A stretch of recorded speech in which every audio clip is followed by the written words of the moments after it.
Hello, and welcome to a look at Bubba and Stix for the Amiga, a game that was released by Core Design Limited.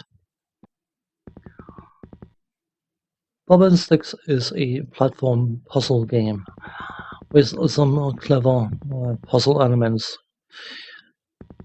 The plot is that they need to find their way home, and of course evade capture in the process, because if you're getting captured, it's hard to get home. But you are in control of Bubba, the raggedy-looking character in the left side of the screen. I was about to say censor, but he's not quite censored. And of course, his friend and tool, a sentient piece of wood named Stix. Yeah, don't ask. In order to navigate the different levels, you have to control Bubba, doing various jumps, runs, and crouch crawling and all that kind of stuff, and Stix as either a weapon or a tool. And Stix actually has an awful lot of usefulness, all things considered. You can throw Stix and he will smack enemies, or you can use him as a lever in order to move boulders, like this one. You can also plug him into holes to activate switches and use him as a stepping stone and that kind of stuff. The interaction between the two characters make the puzzle solving quite clever, and according to the game's manual, it is impossible to get stuck, so even though certain puzzles may or may not seem to be a bit wonky, there is definitely a solution, and you can see this is one of them.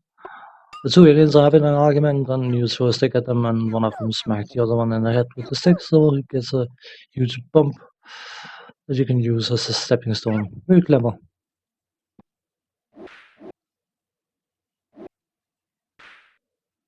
From a graphical point of view, it is definitely a very, very cartoonish style of game, and it may or may not be your thing, but there's no denying that within that style of graphics, it is quite decent looking, to be honest. I find that the use of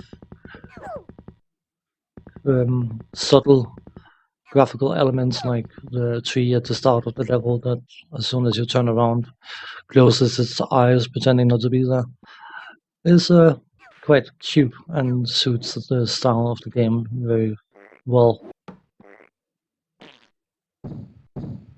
General animation quality is very, very high, and that is of course something that, you can play the best looking game in the world if your controllable character is staggering across the screen like a junk, I don't know what, then it sort of ruins the graphical elements. But in that regard, Bubba and Stix definitely flows and feels quite well to play. In that regard, the controls may look a bit wonky, but my controller is not exactly the best in the world.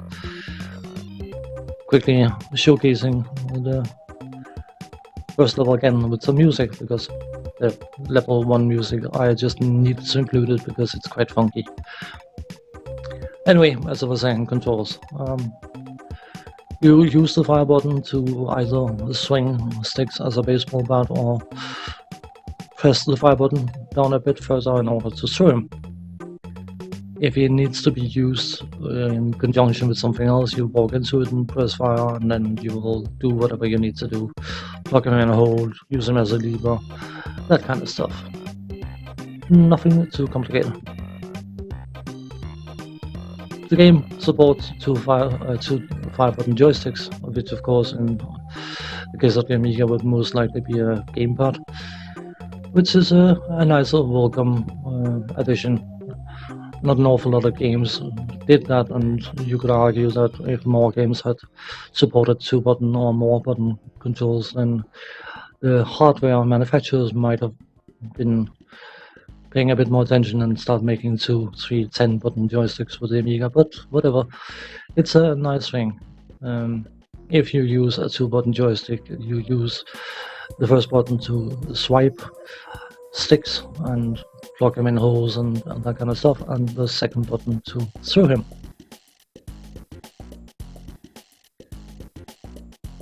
From a sound design, I have to admit I'm very, very happy. The sound effects are fitting in the game. They are a bit cartoonish in their style, and no individual sound effect at any point seems out of place or overly done or not a part of the soundscape. And of course the music in general is of a very, very high quality, and I fully enjoy all the musical elements that I've heard, at least, which isn't necessarily an awful lot, but the title music is great. The first level is very, very funky. The second level, where we are trapped in a spaceship, because of course the whole point was to evade capture, and Bubba being Bubba, yeah. But the musical quality is very, very high and very, very enjoyable, so in that regard I have absolutely no complaints. Oh, by the way, I should probably mention concerning the plot that you are trying to evade Waldo, the guy that from time to time pops up with a huge laser beam cannon thing, whatever. But we are now on level 2, where we are trapped in the spaceship. And the task is to use the teleporter thing we have to our left in order to navigate various different levels and free various different prisoners, so they can help us get past the barrier here.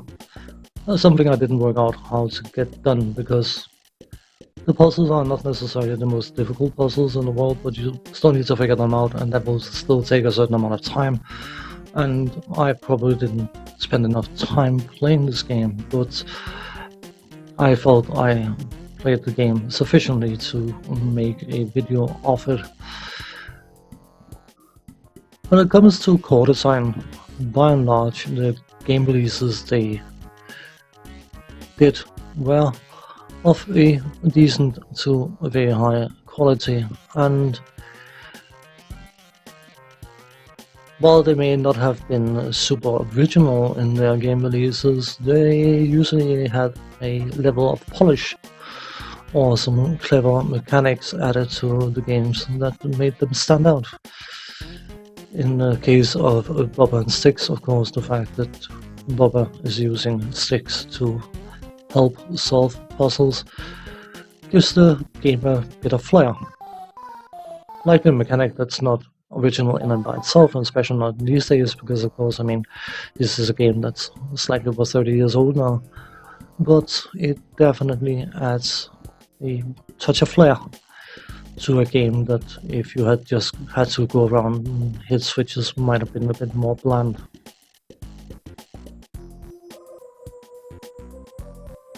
The general comment about this game from people is that it is not very long. I would assume that most of the time you spend with this game is solving puzzles or attempting to do so. And once solved, you can probably blow through the game relatively quickly. But that applies to many games. Something like The Secret of Monkey Island, if you know what you're doing, you can beat it in an hour and a half. So it's not something I will see as a downside to this game. What I will say is, if platform puzzles with a clever twist is something that you would want to have a look at or play at, or whatever might float your boat, then you can't really go wrong with Bubba and Stix. On that note, thanks for watching, take care, see you next time, bye bye for now.